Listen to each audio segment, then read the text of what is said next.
Angivalele sibola.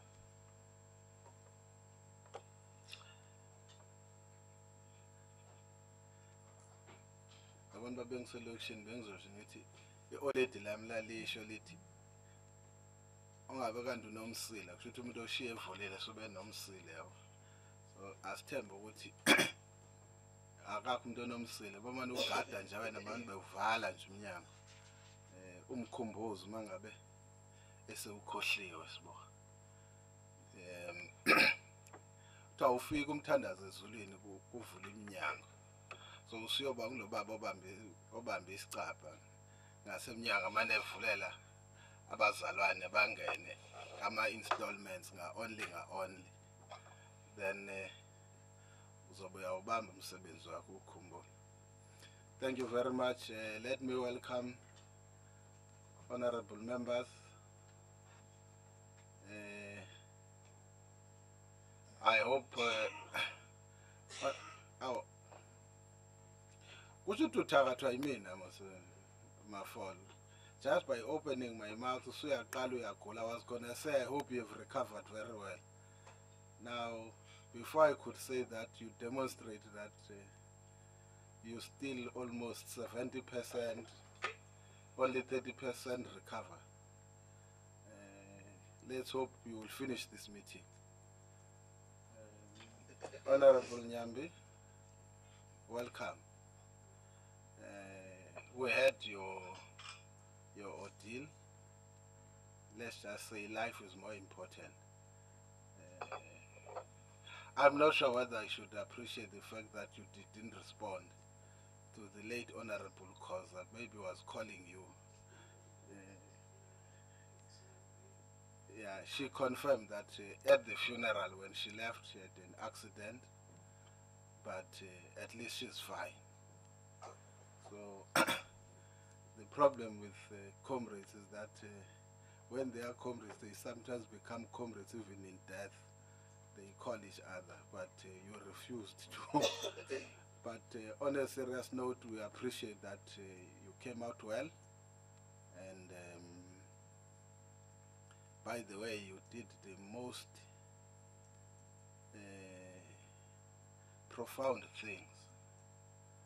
Some of us could have applied for a sick leave and say I had an accident and I still not feeling well. But you woke up and you knew that there is a call and you responded to the call for the nation. We take some of these things very lightly. That's a sacrifice that you were prepared to make. Ignore what happened, continue with the work that you have planned to do. Honorable Matlala, welcome. We missed you last week. I'm not sure whether you have recovered well. You seem to be the only one who's highly warm by creation, not by physical body. So we welcome you. We hope you are well. I'm not sure when my follow is sick, then she invites you and you both become sick, but that's the nature of human beings. Let's hope when we lay my follow to rest, you won't be the one also who would follow suit. Okay, to our friends from the media, you are welcome. I can see whatever you were told, I can see that the entourage is led by someone we last saw some time ago. That Molaf. Kade sakugcina but ke siyabona ukuthi uma usufika ufika namabutho. Yabo. You are welcome in this committee. departmental staff, the legal services representative, which we'll talk to later. I like what I see. Now the rules, let me set them now. They are my rules. I can see Honorable Mandela and Honorable Lorima. They'll now be consulting with Azure through the laptops. So whatever you want to request, you just put on the laptop and type to the other one. You see, bafundile abantu basemvezo. Sebazi namagama ezinzima esingisi. Thanks from the IT section of Parliament to even teach him the name. What is the name? Nifundile bathenjini. Okay. Today, honorable members, we thought it's quite critical that we have to deal with one issue, which is the issue that we were dealing with last week, which emanates from the letter from the House Chairperson that had given task. I think that's one main agenda item, which means our continuation and dealing with the way forward in relation to the letter from the House Chair. Then we'll deal with the minutes of the 14th of June, as well as of 16 August 2017.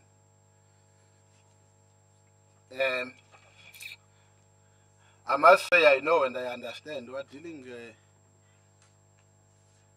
with a very serious and sensitive matter,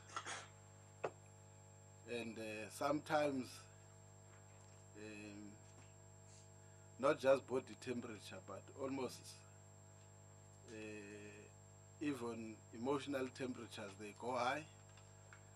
The fact of the matter is that to assist with work to perform. I've got no intention nor harboring any different views that when we are given tasks we have to perform. Disagreements, they are allowed, but in the final analysis we can't disagree to stand and not move forward. We may disagree on how to move forward, that's okay. The fact of the matter is that we are moving forward. So that is the issue that the two issues that we'll be dealing with today. Is that agreed?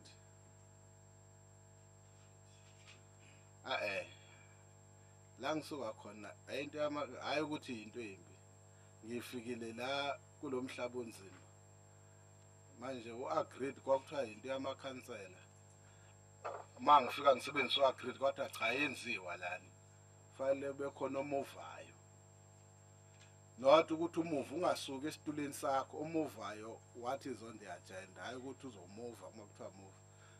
Ozomove i-proposal or emotion. Any mover? I move for the adoption of the agenda, Chair.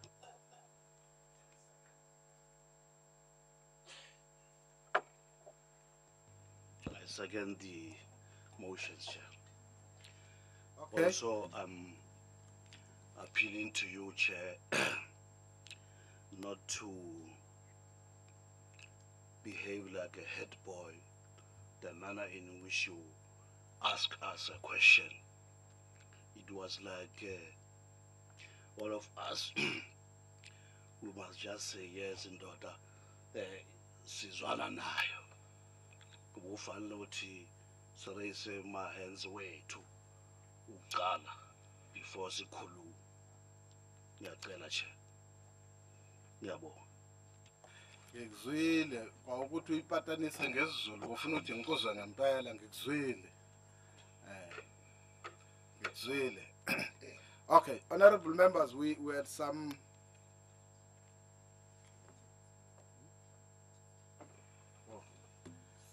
okay. That's why you are the secretary. Any apologies? Good morning, members and the guests. I've got 2 apologies from Mr. Jafta and Mr. Mukwena. Mr. Mukwena is off sick and Mr. Jafta has got other engagements. Thank you.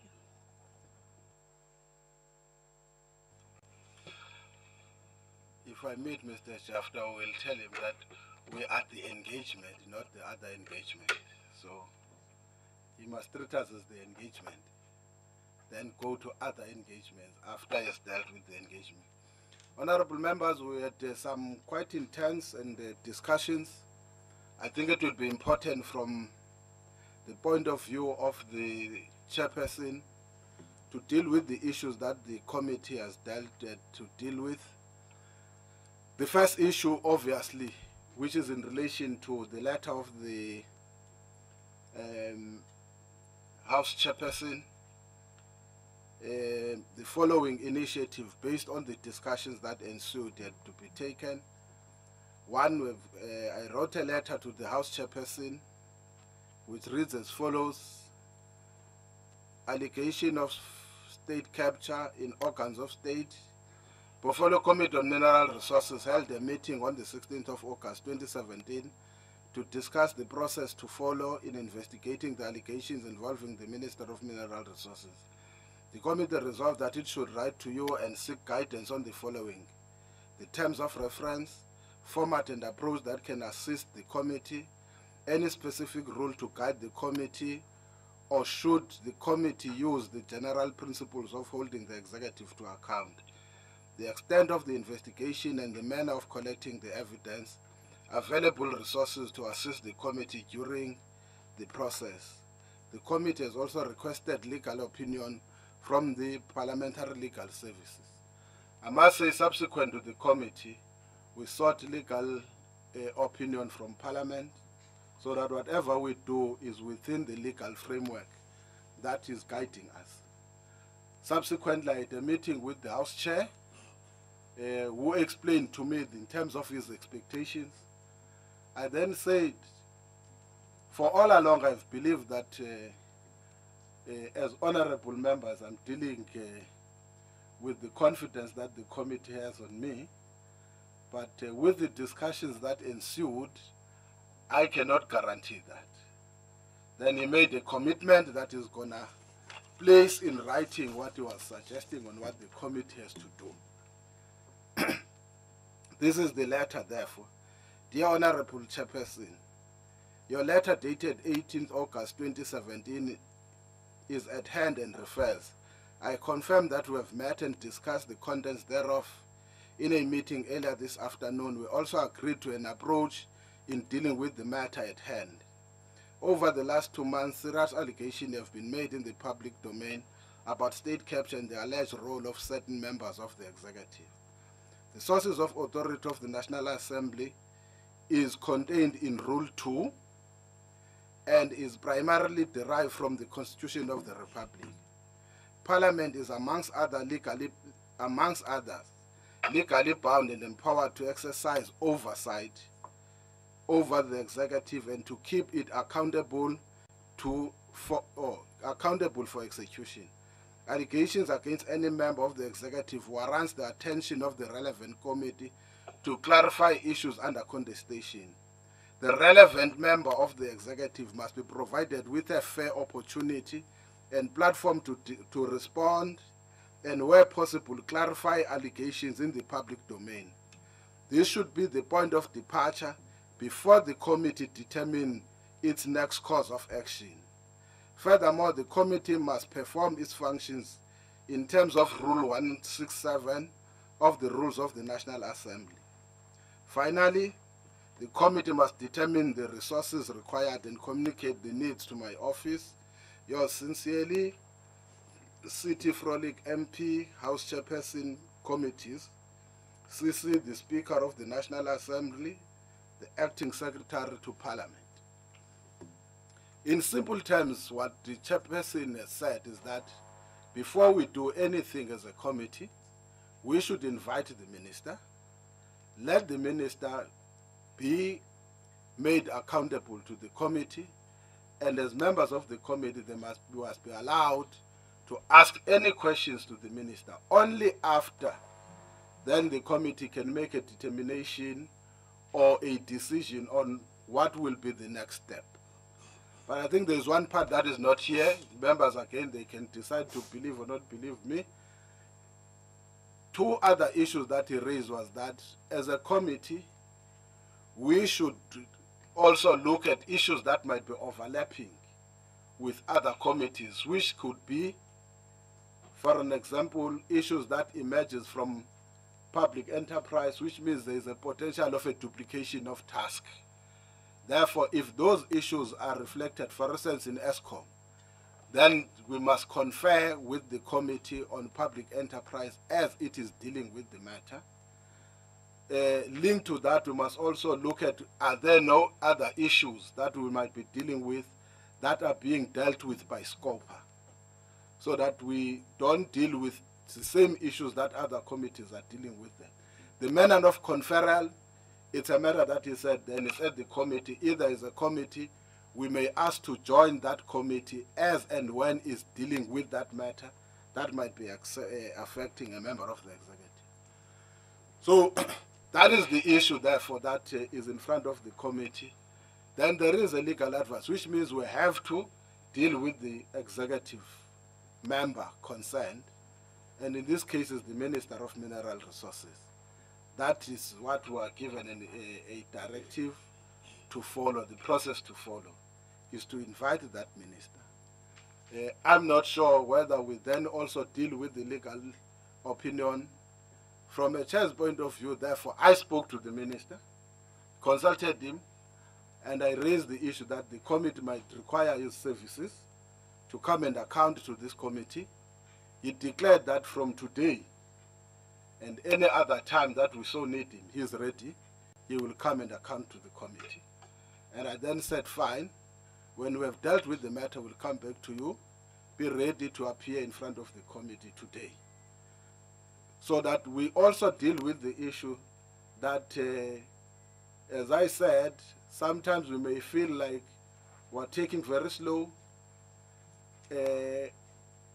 Then to speed up processes, each and every opportunity that we get, he must then be available to deal with the matter so that we can dispense with it as fast as possible. I will then outline also other challenges in terms of the parliamentary program itself, which is a little bit quite tense and textful, but we'll deal with that issue later on probably when we have concluded.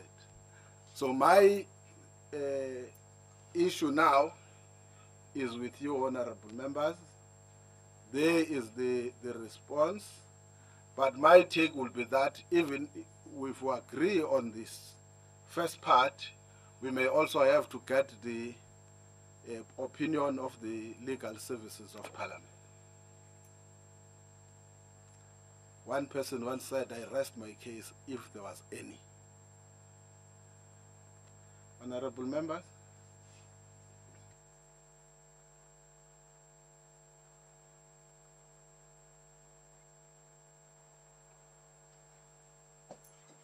Mr. Chair, is this the same manner in which the other committees are going to be dealing with it? In other words, to ask their relevant minister to come before them and talk to them before they structure their investigation. That's what they did. The starting point has been always the minister. That's what the House Chair has also confirmed. If you go to public enterprise, the first person that was called was the minister. Then whatever that they are doing is with the minister. I think I can confirm that. I'm not sure with transport, but what I know with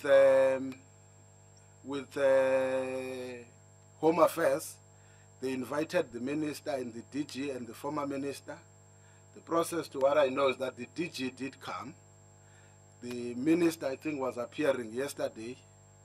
The former minister seems to be the issue, and whether they say, now let me go to my narrow, not your legal guru terms. They say when you buy a car, you buy it foot toots. Ne? Foot toots. Yeah. It's not, I doubt it's English that thing, but it's fine. Now, the issue then, I don't want us to debate how Home Affairs is dealing with the issue. Whether a former minister can be called to come and account to the previous committee when there is the incumbent. That's still, I think that's the issue that is in. So that was the starting point. Another committee that dealt with the same issue was Public Service and Administration, leave the issues that had happened, although that they were not in a similar situation. So that is the point that one can say it has been handled in that fashion. Except, which is the point that they agree, there is a difference between what a committee does of Parliament and what an ad hoc committee, which is purpose-based, does. They are not compelled to do. So we are a committee of Parliament. Therefore, it says the starting point before doing anything, call that member of the executive. And then subsequent to that, prepare then deal with the issue. How do you take the process forward? Having engaged him, give him the courtesy so that you don't sound like you are discussing or dealing with issues behind his back or her back. Honorable Mandela.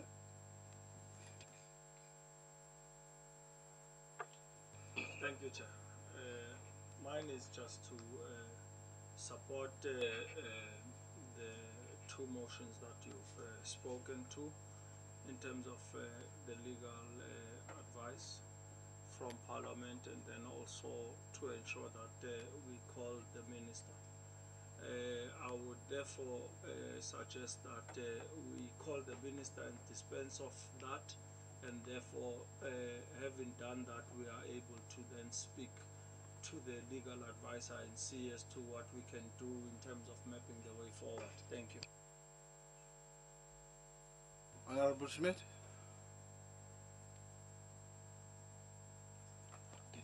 Thank you, Mr. Chair. You're referring to a legal advisor. Is that person here today? Has she prepared a document? Is she in a position to indicate to us their views on the matter? Because it would be helpful to know what their views are before we take a final decision. I would have thought with the colors that she is wearing, you would have noticed. But I can see. No, I can see. Yes, she's here. Honorable members, my suggestion was simple, that whilst we are dealing with the issue, the committee is given a directive of how to approach the issue.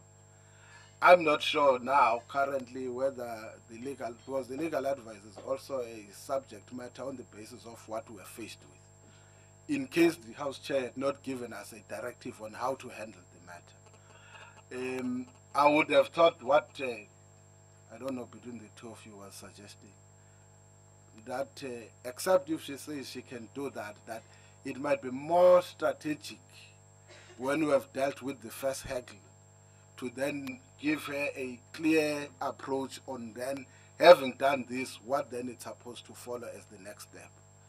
But the other alternative thing is that we can't say we can't take a decision. That's my view. We can take a decision to call the minister, but still we can allow her to continue in the meantime with the presentation on the legal opinion that she sought to give in here. But I'm just saying the problem is that at the time when we're doing this, we didn't anticipate the letter from the House Chair that is going to be directing us on what is expected, because in the final analysis, he's the author of the letter that was giving us. So we only didn't know what was at the back of his mind as he prepared the letter.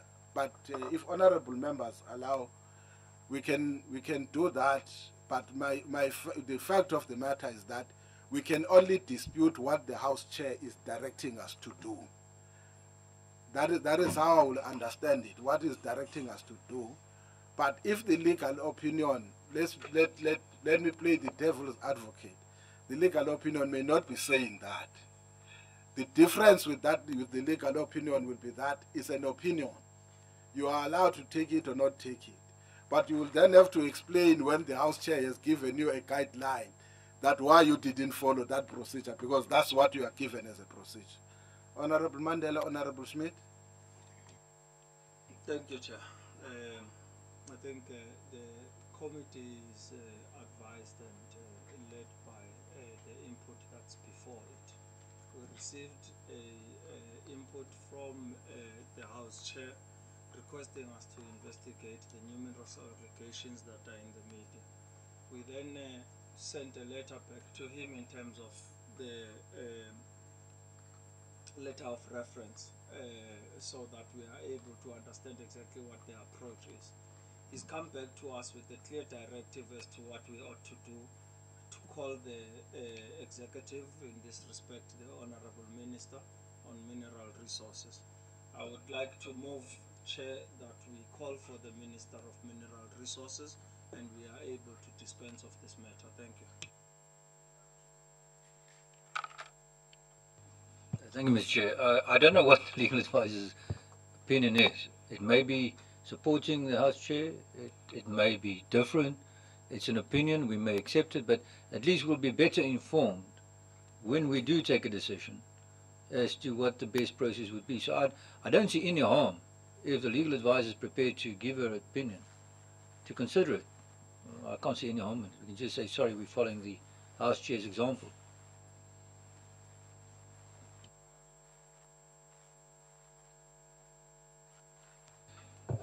Mr. Chair, I think another question we should consider before closing this is the scope of what we're looking at. If the Minister comes before us, how does it work? Are we allowed to ask him questions about every part of what we consider to be part of the inquiry? Do we need to set those boundaries now?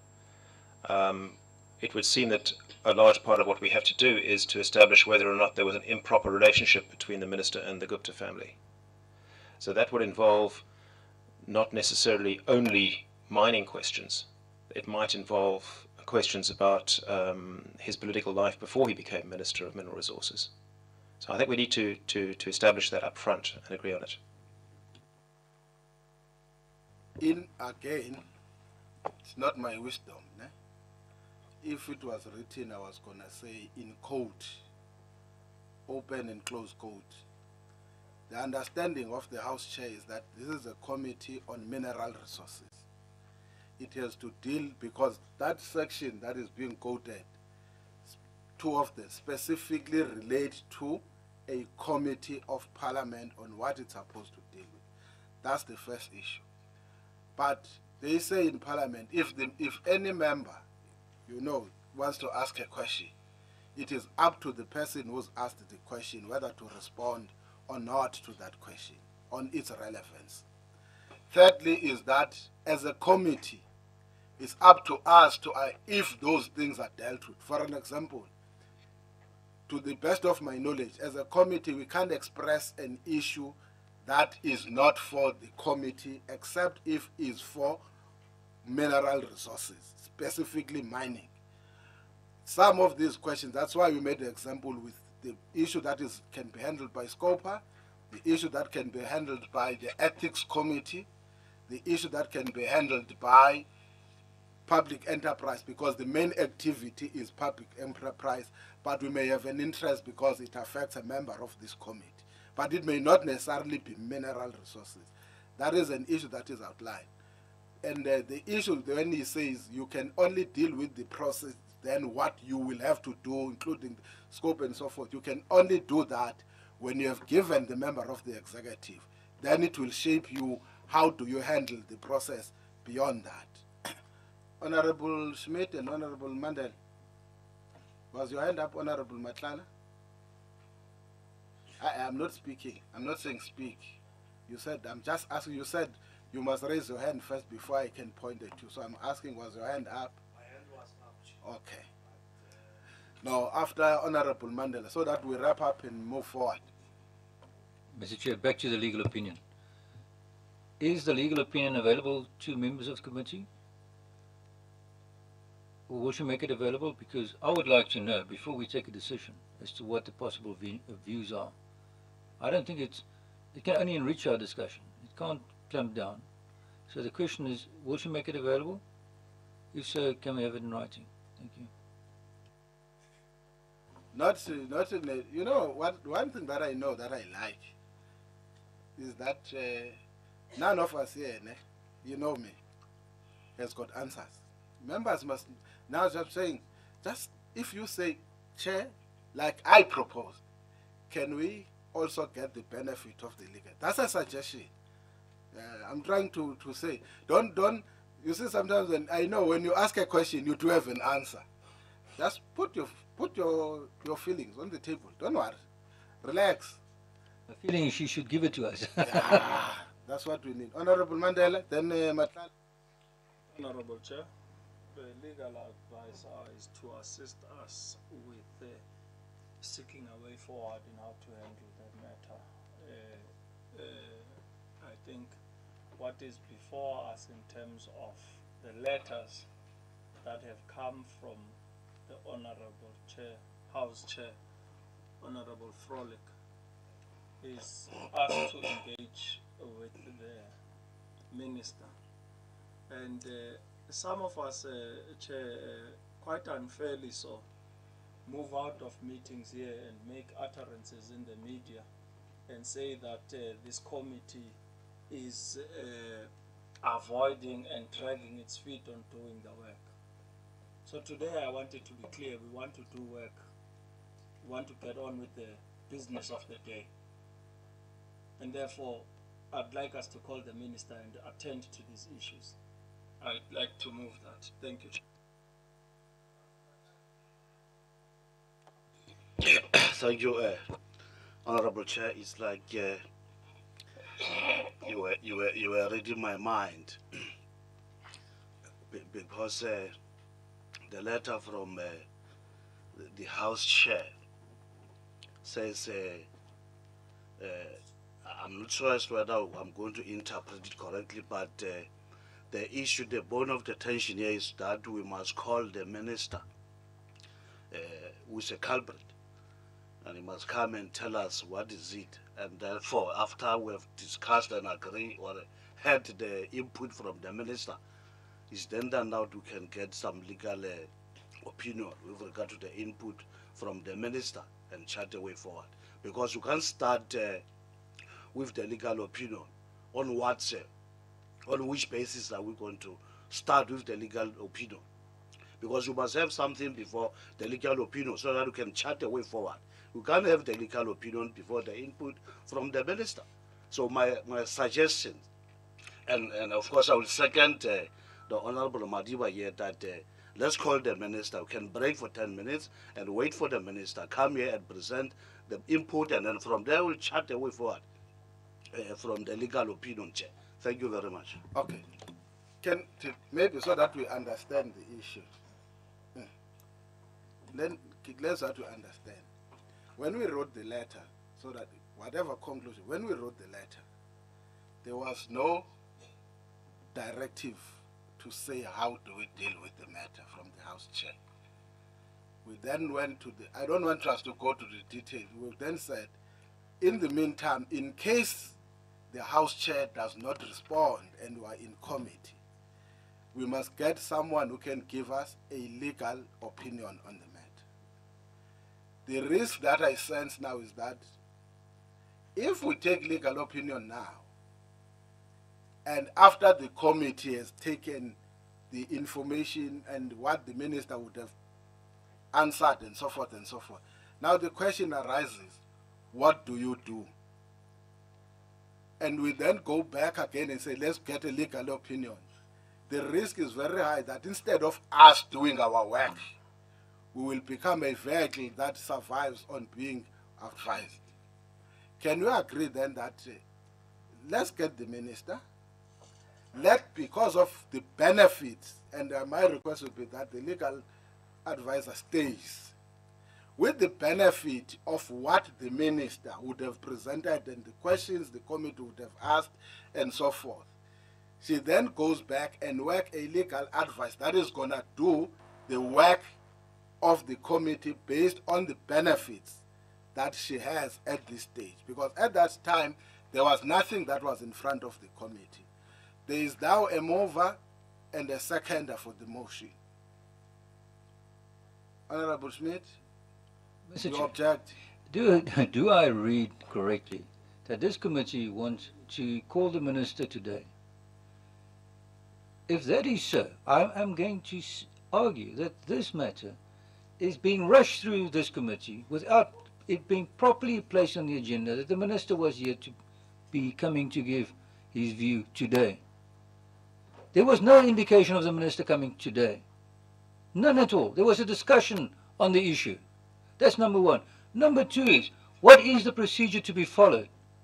Who's going to ask him the questions? You, the legal advisor, the ANC wants to ask whichever question, on which topic? How are you going to run this so-called investigation, or whatever you'd like to call it, without even indicating to the committee who's going to lead that evidence? Is the minister going to say, yes, please continue and give us your indication as to what the state capture is all about? Can we have some guidance on some of these questions before you run into an issue without any notification that the minister was going to be here today? I get the impression this is being rammed through this committee without even following process or indicating what the process would or should be. Let me repeat what I said again. The letter from the House Chair doesn't limit, it says as a committee. I'm not going to enter a debate whether it's ANC, it's DA. I have no right to take a decision to ask questions separately. Can't close you. The letter in simple terms from the House Chair. You as a committee members have a duty when this comes to your attention to call the minister. Honorable Lorima asked a question. If we asked, so he has got no doubt next to you that he will ask questions.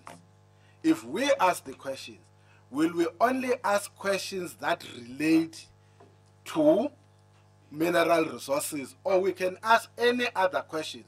If I were to put it in summary, I hope I'm not vandalizing what you were just saying, Honorable Lorima.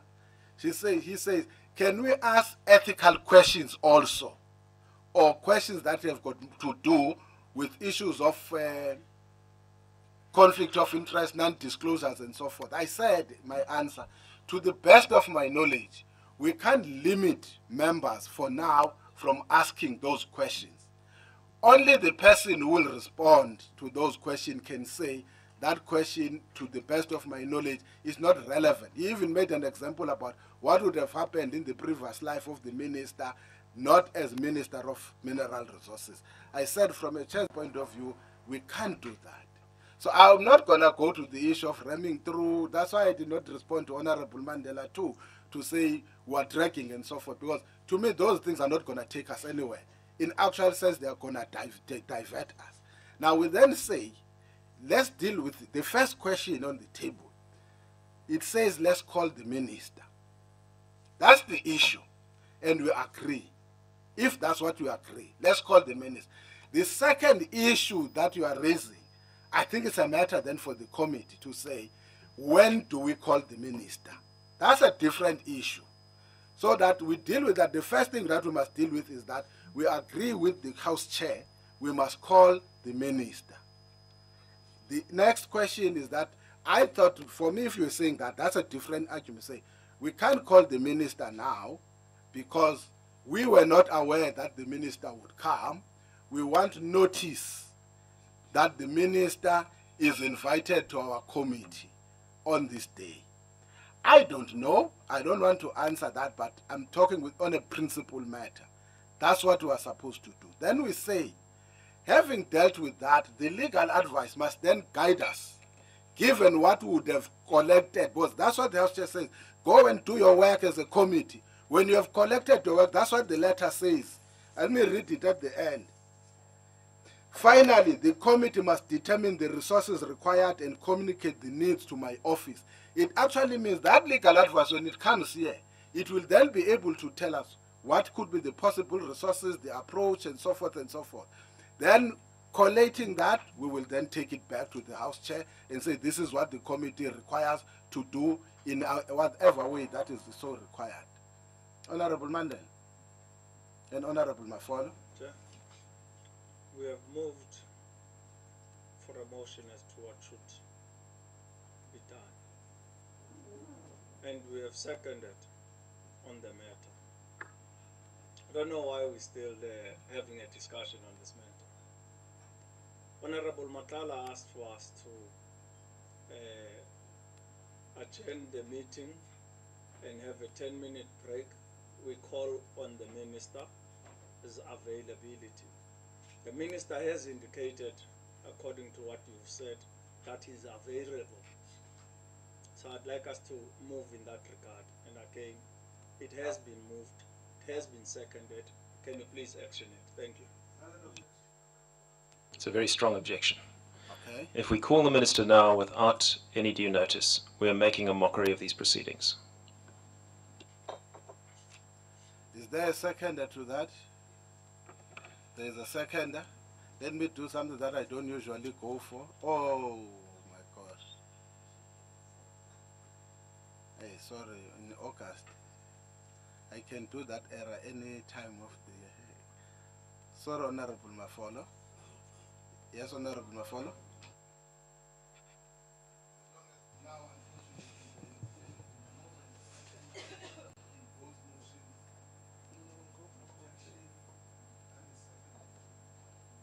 Chairperson, mine was that in your opening remarks, you indicated to us as the committee that the minister is ready. And I'm looking at the work that should be done by the committee in next coming weeks. So are we going to have time? So if the minister is ready from today, let's call him and finalize this issue so that we are not again accused of delaying the process of state capture bomb.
Five members says the minister must be called in, and two are in objection of that, and therefore the majority is carried over. Can we take a 10 minutes break and then Babu Kabind, can you help us?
Even no money else I take, but it's a use some of money.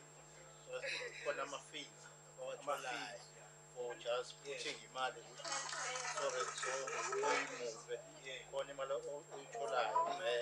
commission.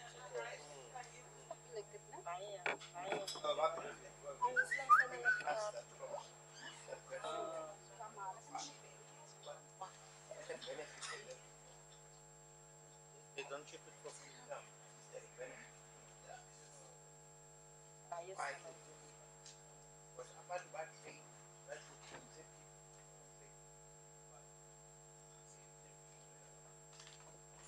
No,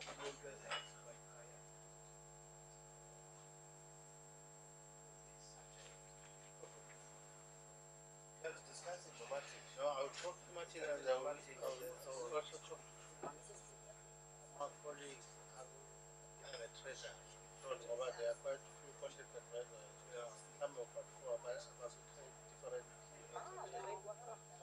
Try and find out more. And I don't know.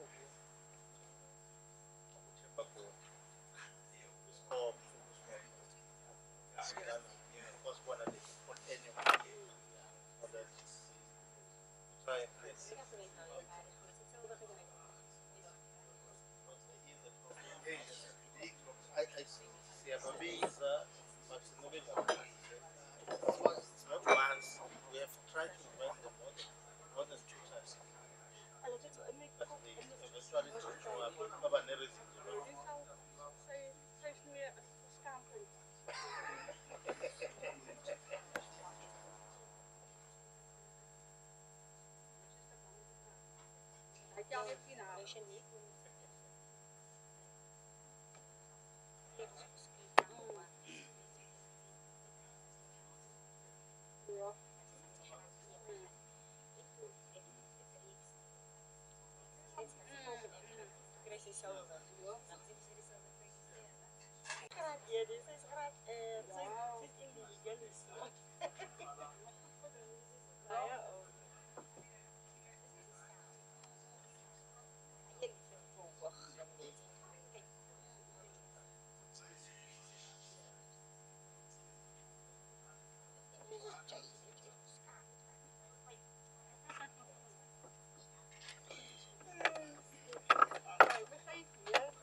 Oh yeah.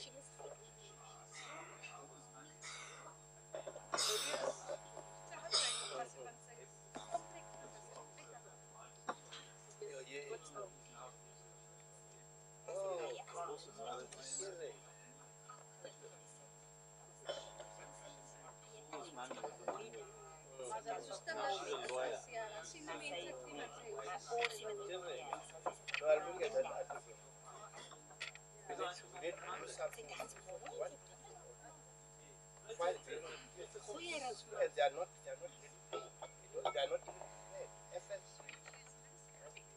with some other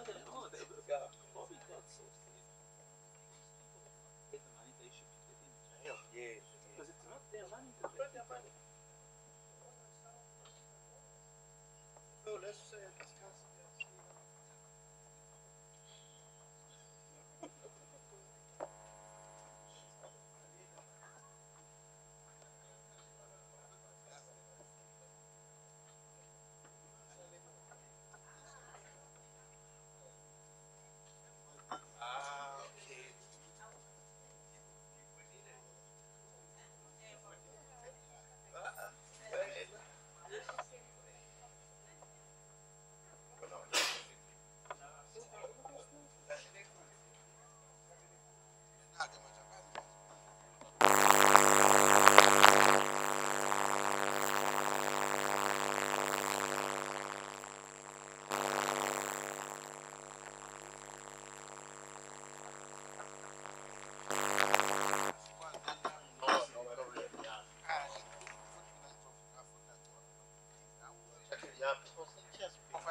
can't seem to get hold of And them. they're running away with medal.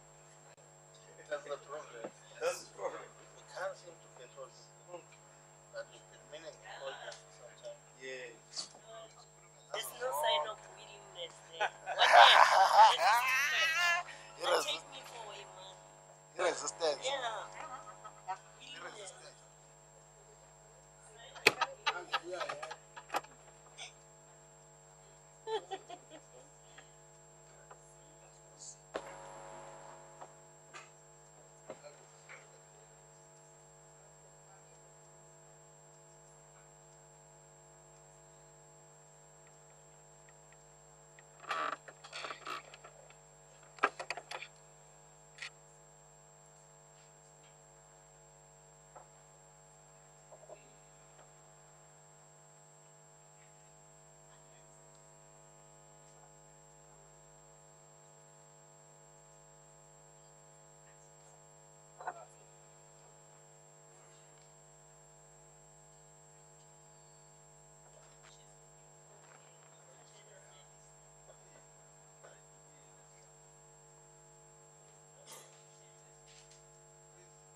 Anisivalele nje umnyango lo.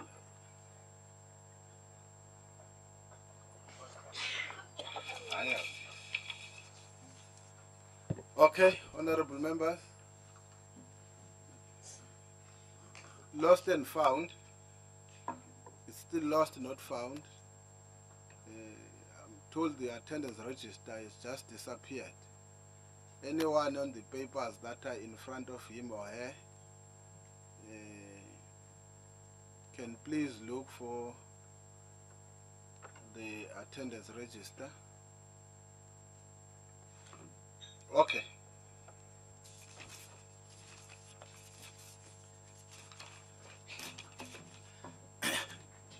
One old man once said to me when we were arguing politics, he said, one day you will grow and you will start to think like the way that I'm thinking. So wait for that time. So I know the disadvantages of being a chair. And it's not my wish, it's my belief that one day you will also be chairs. And you will know what it means to be a chair. We have asked for the office of the minister. The report from that office is that the minister for today is still tied up with issues of the cabinet, but he is willing that as a committee we must liaise with him at any time is ready in the event is not in conflict with his other engagements. So we will not be able to make it now. Two, we will have to go to the House Chair, because one issue also that the House Chair had raised, I will have to go back to him, was that committee work can't be stalled. The committee work has to continue. We will have to look for alternative days or dates that must be outside the daily scheduled of the committee work. The daily is a week, because we're a committee that meets on Wednesdays. So on those bases, we'll have to look to go and ask for alternative days so that this does not put us, because If we continue with this, it actually means we've suspended all the other activities of the committee. So we'll have to go and look on the alternative days that will fit this work of the committee specifically. I know no one can deny that there is a lot that is happening in the industry. We had thought that we were going to persuade the department, for an example, to come and make a presentation on the mining charter, that we believe that it is an issue that as a committee we need to understand, including without dealing with the merits, but the subsequent, because there are developments that have taken place. And I think as a committee we need at least to understand what are the final contents of what was contained there. I think it will be doing justice. Unfortunately, if that is the case, it means we will stall that process. Currently, as we speak, almost 10,000 plus mine workers are under the threat of losing their jobs. And I don't think that we can say we're a caring government. I don't think we can say we're responsible people that can just fold our arms and pretend that this is not a crisis. And that directly points to this committee to be able to deal with some of this. The list is endless of some of the issues that will require the attention of the committee. So as we continue to do these specific tasks, we also have to take responsibility to be a responsive and a caring parliament that from time to time must be able to push and find solutions. But for now, that is what we have. It means we will then have to look for an alternative day. Unfortunately, I must say Tuesday and Wednesday, although finance is still making and pushing that request, we were told that we can utilize Tuesday and Wednesday next week because there's an international women's conference that is taking place here in Parliament.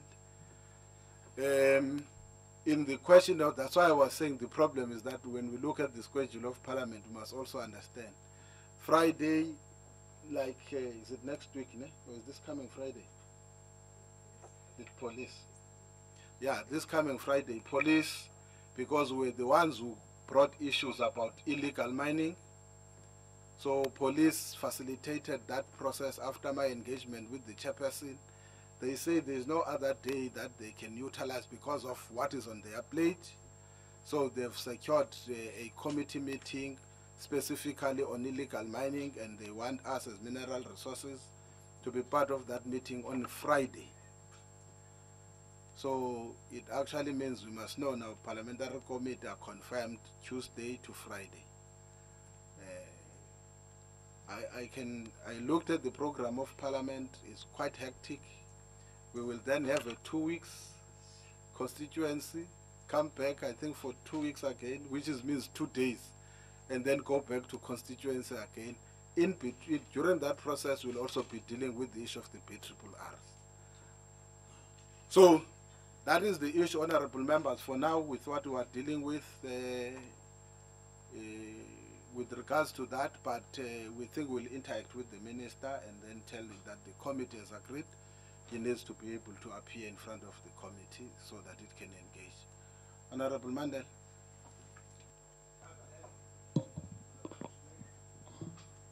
No, thank you, Chair.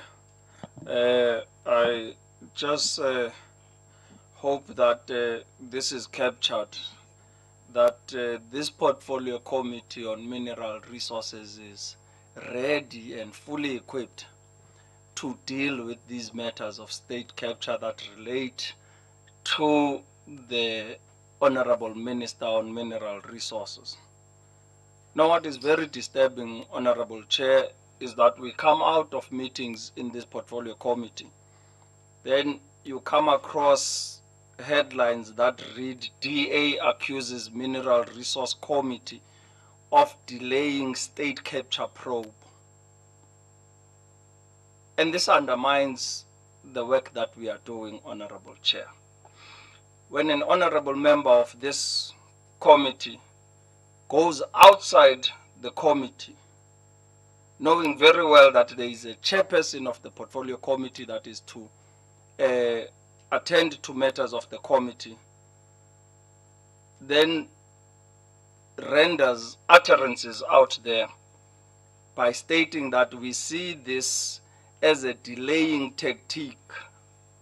Democratic Alliance spokesman on mineral resources, the Honorable James Lorimer, said after the meeting, and he continues, Honorable Chair, to say that, I quote, "The committee seems intent on either delaying an investigation or to try and descale it." This is said by the Honorable Lorimer. I wanted to make it clear, Honorable Chair, we are here as members of Parliament, set with the clear work of doing the work of this committee. And all of us seated here take our work very seriously. And we do not want to be undermined by members of the committee out in the corridors when they speak to the media.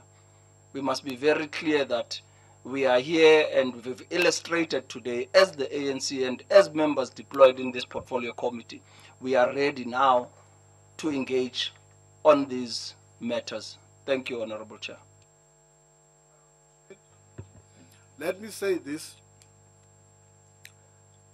I take it that that was the view of the deployee of the Democratic Alliance in the committee.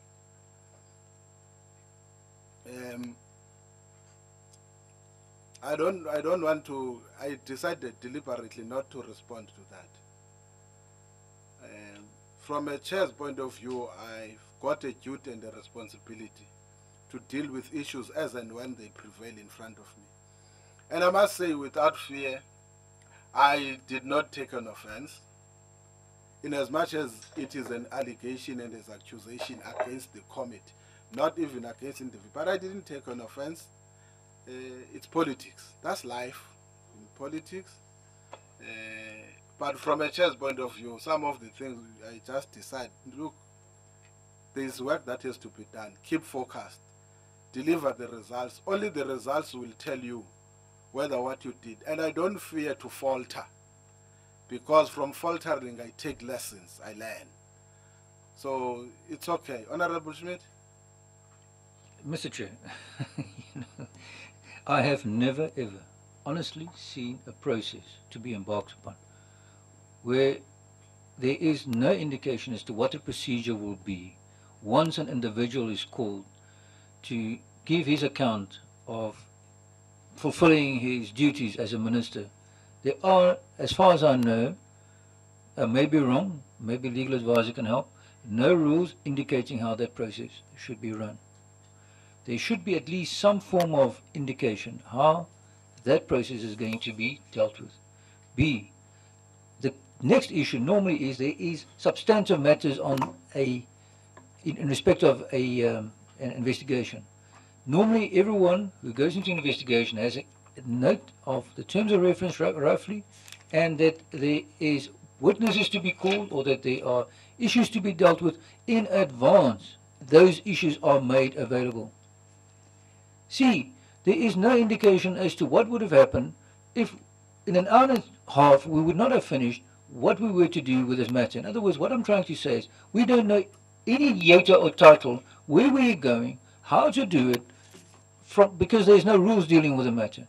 I cannot but otherwise, in light of the fact that you do not want to call or ask the legal advice for some advice as to how to deal with it, the only inference is that you don't want any rules, or you don't want to have a proper investigation, or you've decided that there will be no investigation. Because I cannot make it another deduction from the fact that when issue is on for discussion as to the way forward, next minute the ANC takes a decision that the minister must be called today, which clearly is not listened to the ANC committee members in any event. But the issue is, it should be done in terms of rules everyone knows in advance. You cannot have a matter where suddenly you decide to change the agenda of the meeting on the morning as we talk.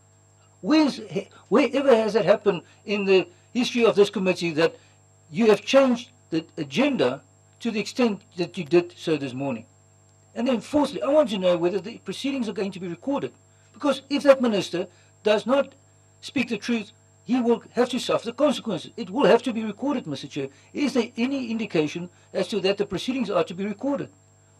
It is of serious allegations which are trying to rush through this committee with the speed of lightning without having any regard to any rules, any procedure, any rules of natural justice. That's what you're trying to do, Mr. Chair. Now expect us to accept that gladly and say, let's proceed. Let me read the letter from the House Chair again. Let me do it again. You see, sometimes what takes emotions, make your statement. But to accuse people, you are forcing people to respond to you, to the accusation. It's fine to express your view, what do you think? But why do you want to accuse people as if someone who doesn't agree with what you say, then that person is wrong? We are here to discuss. So if you express a view that this is what I'm suggesting, I'm trying to avoid this thing. Now let me read the letter from the House Chair. I'll leave other things. Let me go to the substantive paragraph. Yes. The sources of authority of the National Assembly is contained in Rule 2. Now let me go to Rule 2. Debbie's going to help us this. Let me go to Rule 2. Rule 2 says, that's what we are referred to. Rule 2 says, introduction. The sources of authority of the National Assembly are 1. The Constitution. 2. The Powers and Privileges Act and other applicable legislation. C. The rules of the National Assembly. D. The joint rules of Parliament, if and when applicable. E. Orders of or any other binding decisions of the National Assembly. F. Directives and guidelines of the Rules Committee. G. Rulings by the Speaker and the presiding officers. And H. Any conventions or practices that have been established in the National Assembly by agreement and usage over a period of time. That's what we are referred to. Because I don't want to second guess that the House Chair doesn't understand how we run committee meetings. Continue. And is primarily derived from the Constitution of the Republic. Parliament is amongst other legally bound. Parliament is amongst others legally bound and empowered to exercise oversight. Is empowered to exercise oversight over the executive and to keep it accountable for execution, for executive action. Executive action. Allegations against any member of the executive warrants the attention of the relevant committee to clarify issues under contestation. The relevant member of the executive must be provided with a fair opportunity and platform to respond and, where possible, clarify allegations in the public domain. This should be the departure. Listen to this.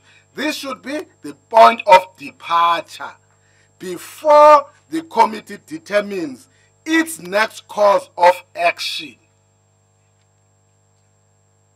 This should, furthermore, the committee must perform its functions in terms of Rule 167 of the Rules of the National Assembly. We go to Rule 167.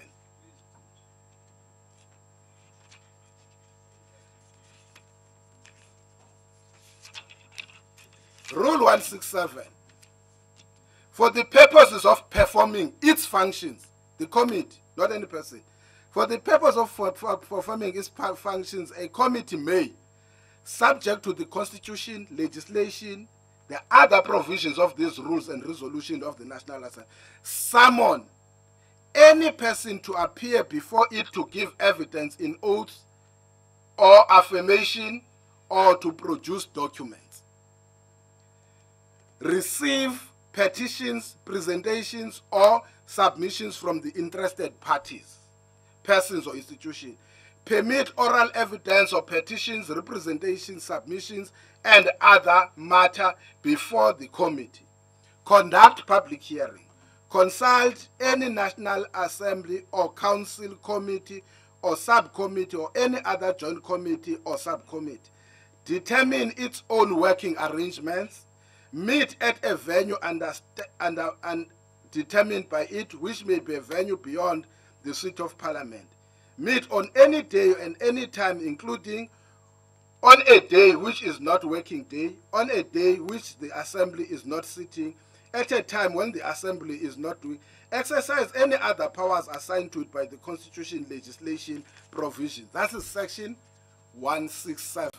Section 167 is referred to here after you have called the member of the executive as a committee. Then, having taken a decision, post that executive given fair opportunity, you can then do the following: petition a person to say so and so needs to come here. So it says, as it says, after you have done these things, then you may do what you are referred to in Section 167. Now, my understanding, that's why I'm saying, can we say we don't understand things in the same way? You persuade another member of the committee, but immediately you start to say what you place, then that person is doing this for 1, 2, 3. You are actually saying the only thing I can take from you is what I say. If you say any other thing, it actually means we are here to convince each other, to influence each other. We are equal, we must take decisions collectively. Equally, we have got a right to disagree. And when we disagree, I don't think we should, because my fear, I've always said this thing. You accuse someone, then that person levels an accusation against you. You make it so difficult for me to be a chairperson of accusations. I can't mediate on accusations. I'm here to facilitate discussions amongst members of the committee. Now, Honorable Mandel, sorry to stop you, then Honorable Lorim. I thought the process is simple. As members of this committee, we must hold the executive to account. He must account about anything that is in the public domain on his executive execution. But I stretched the envelope further. I said, we can't limit members. If that member of the executive feels can answer that question, it's fine. Then when we are done, we will then go to Section 167. That's the process that I was trying to explain, to say, we will then follow to say, what then do we do? The minister is done. What then do we do? You are correct. All activities of this committee are recorded. Whatever he says is recorded. Whatever he says contrary, then it would mean it is misled the committee. There are rules then that we must follow if we feel that the minister did not place what is correct in his presentation in the committee. That is allowed. I'm sure there is a case now in testimony in Parliament of where there is a feeling that a member of the executive and others from the entities did not present the accurate information to the committee. So we will not hide that. We'll deal with that issue only when we arrive at that point. But rest assured, no activity, everything is on camera. Honorable Mandel. Thank you, Chair.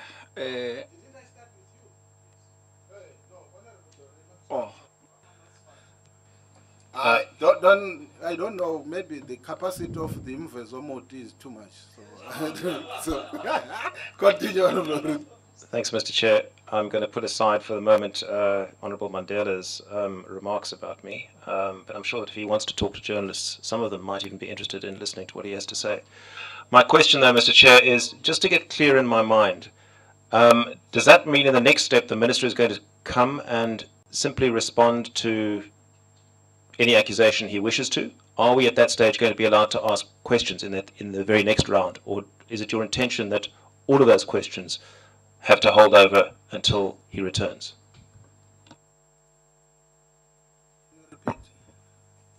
When the Minister comes, will we be allowed to question him? That's your duty. You are a member of the committee. That's your duty. Okay, I will do the simplest thing. I will ask, where is Sbongi? Even if you can gain us door. 1, 2, 3, 4, 5, 6, 7. Can you produce this letter from the House Chair? Make sure that members, they do have it. That would be useful. Honorable Schmidt? Thank you, Mr. Chair. Don't worry. Thank you for the lecture. I understand everything you've told me, and I know everything. See, Well, what the not know problem everything, is, but that I you think know I've you read say it it's a before. lecture, but it's okay. You are But saying thank you to for the me it's lecture. fine. My issues, and that's my issue. Maybe I haven't stated it properly. It is not oversight in terms of oversight. We normally do our work where oversight is exercised by virtue of the minister bringing a report to the committee. We then interrogate that report. We ask him questions. We ask the DG and the other staff questions. That's how we normally do our oversight. This oversight is a different form of oversight. This form of oversight relates to the minister in person, not vis-a-vis his functions towards DMR. That is why that initial letter that you read last week says, and Mr. Zwane, as Minister of Mineral Resources, I'm paraphrasing, but roughly to that event, was alleged to have been involved in state capture. I think it was. I'm talking from the top of my head. So this is a investigation of a different nature than the normal investigative issues, or not even investigators, oversight we conduct. We've now been asked to do an investigation. Investigation is not oversight in the terms where the first letter emanated from. My question was, what are the rules? Are we going to say, Minister, the first question to the legal advisor, I still don't understand why you don't want to call her in the start of proceedings to say, listen, I agree with the House Chair, but I then suggest we do the following. I don't understand why we don't want to speak to her. Honestly, I don't. We've got free legal advice, but we don't want to hear for some apparent reason. But even then, my first question would have been, do we have an evidence leader? Or are we just going to say, Mr. Zwane, there's an email 23 January 2017, and then he's going to say, oh, this document, where do you get it from? Or is he going to ask her the questions? Is he going to be provided with a copy of the documents we're going to show him? Or why, if this investigation is so open and transparent, that you did not even want to accept at the last meeting copies of the emails Mr. Lorimer gave the committee? On what basis? How do you intend laying evidence before this committee to interrogate and investigate his alleged involvement in state capturing? Those are my issues. Not normal. This is not normal oversight where we oversight the executive in its functions as minister. It attaches to his personal persona, to which he is entitled to rights. He is entitled to certain rights, which I have not heard how you're going to deal with it. Thank you, Mr. Chair. Let me say this. I was looking for a word that says it's not normal. You see, now it's a different argument. There is a letter from the House Chair. It gives duty and responsibility to the committee to do its work. Nowhere where it says, it then says suggest a process after you have made the minister account here. But I don't know, I'm doing this for the last time. I'll be honest with you. I'm doing this for the last time because all what I wanted to ask was what to do. Now, I thought the letter from, now if we want to question, I hope that's not the intended issue. Because an interpretation could be that the letter of the House Chair is too vague. Because the letter of the House Chair gives us first the authority, and it tells us that we must use our own responsibility. That's why I read that thing that says, and I must repeat, it says Parliament is amongst other legally bound and empowered to exercise oversight. That's what it says, oversight.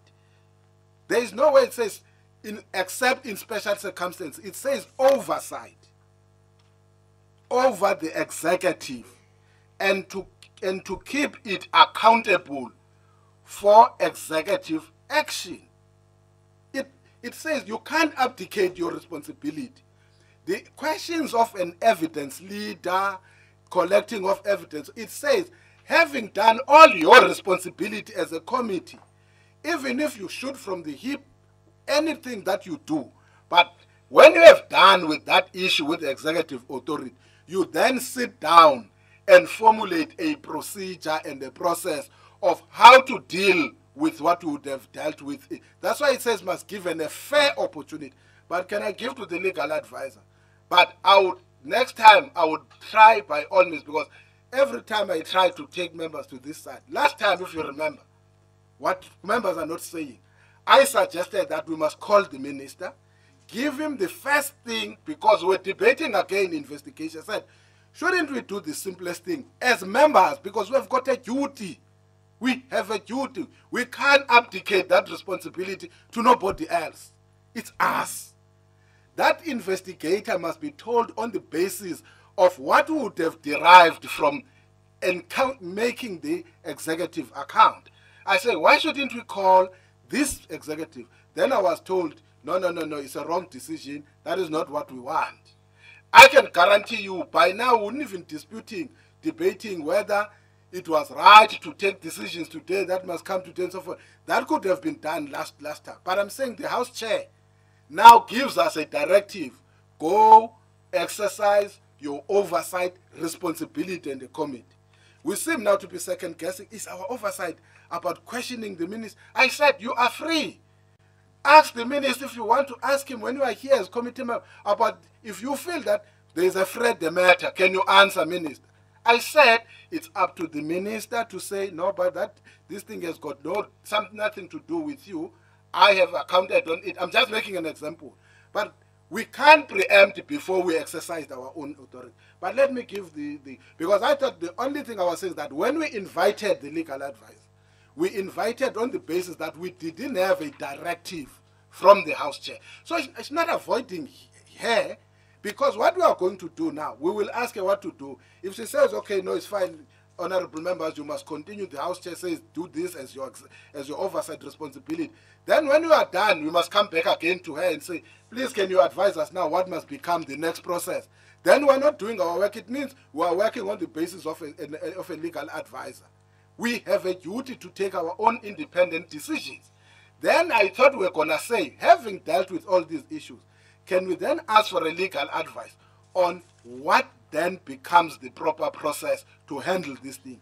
It could mean a thorough investigation, which would need an evidence leader and so forth, and the benefit of the engagement that would have made with the minister. But I don't want a situation where every time there's this, then we say, because we are also might also be compromising her. That is giving us an advice now, then is going to give us an advice after the process, which is outlined by the House Chair. But I'm saying I'm doing this so that I don't tomorrow get accused again that I blocked the legal advisor from addressing the committee. Can we give Swan? Thank you, Chair. Yes, Chair. Just very briefly, I think the issue before, when I was asked to provide advice, was there wasn't direction, and I think the House Chair has given the committee directions as to how to proceed. So from my reading of it, it seems to be the preliminary step before the committee decides on how to embark on its inquiry. And just to emphasize, the committee must get its mandate from the Constitution and the rules. So the mandate of the Constitution says the National Assembly and the committees must scrutinize and oversee executive action. And then I will refer the committee to Rule 227 B and C, and it sets out the functions of portfolio committees, and it says portfolio committees must maintain oversight over the exercise of the within its portfolio of executive authority and organs of state.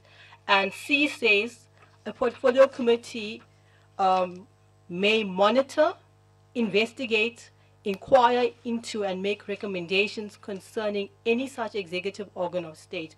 And it goes on and says what kind of investigations you could have. So my point is, while this process may seem different and it's something new for Parliament to embark on, it still falls within its oversight mandate. How the committee decides to put into effect that investigative role that it's mandated to in terms of the rule is something that will have to be decided once the preliminary issues are decided on. For example, what is the parameters of the inquiry and what issues are required to be investigated. Then once those are established, then the next step is the process steps, which the committee will then determine. Thank you, Chair. If we had that advice, we wouldn't have had this long argument, Mr. Chair. From the start, Mr. Chair. Oh, you wanted to hear it from a legal person. Thanks for not believing me. It's okay. Honorable Lorim. Yeah.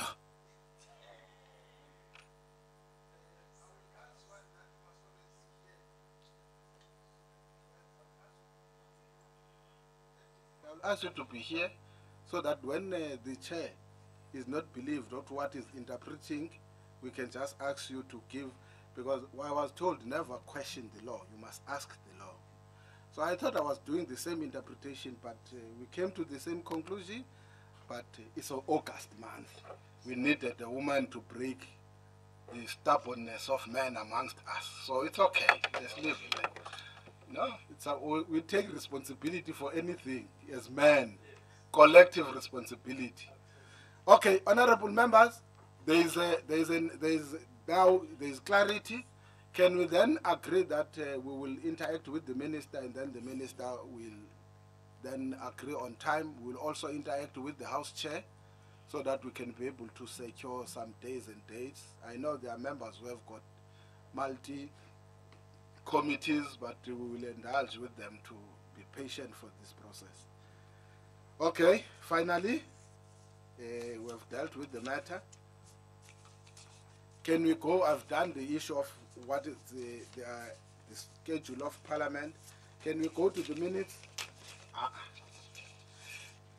You know, Honorable Mandela, last time I was told that I'm talking to you, and I think it's fair to say this. I always avoid to have meetings that don't finish their work.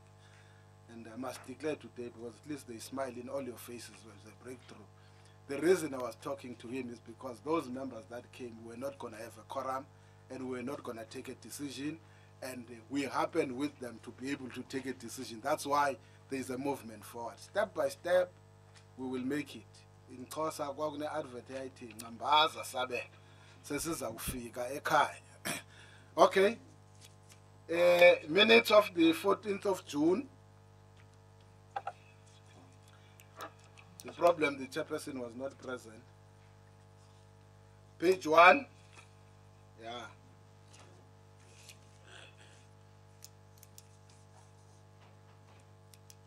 Page 2.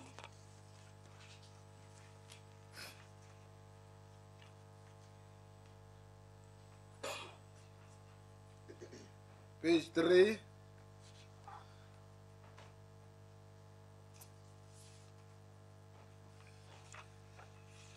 Page 4.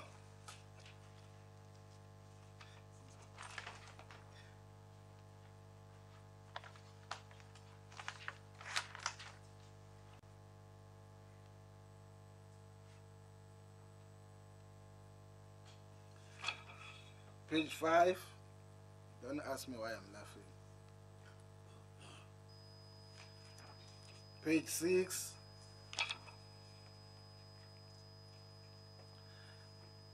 Okay, any mover? I was looking whether I would have loved to be in that meeting. That was chaired by Honorable Mandela, and Honorable Lorimo was present in the meeting. I would have loved to see, but I can see when he realized that the chair was not here, he also decided to put an apology. Any move of the minutes? Honorable Matala. Thank you, Chair. I move for the adoptions of the minutes of the 14 June 2017. Thank you very much. Any seconder? Honorable Nyambi. Chairperson, I'll second.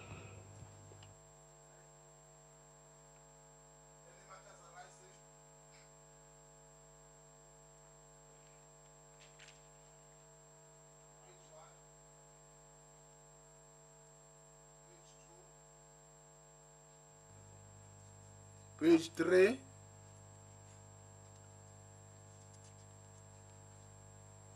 Page 4.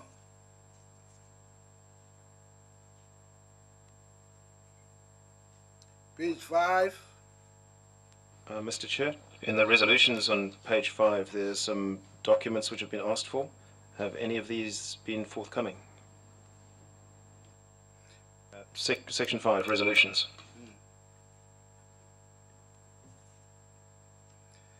No, there seems to be no document for now. Can we perhaps do a follow-up request? That's what I was going to say. Now. Let me not put another word. That's correct. The suggestion is that there must be a follow-up on those documents. On page 6, there's nothing. Minutes of the... So, now Honorable Lorima was back because I was back. I was back in the committee. Page 1. Page 2.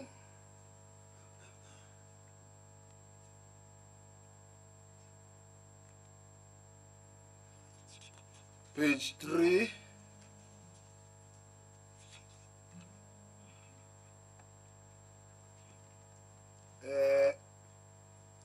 You have moved the minutes. Any seconder? Oh, Vish.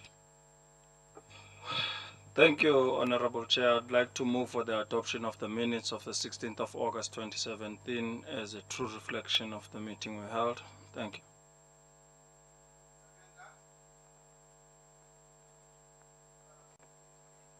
Thank you very much, Chair. I wish to second, Chair, that we accept the meeting, of the minutes of this meeting.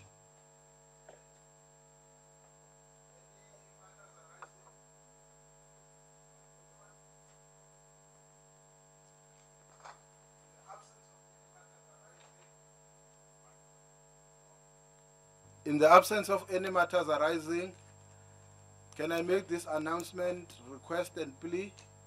We were the initiators. Police did all in their best. They could only secure Friday. We would appreciate if we can, this coming Friday, we can all attend the joint committee with police on illegal mining. In our oversight, you will recall that the main issue was the role of the police. The minute stands at the meeting stand adjourned. Thank you very much. Yo.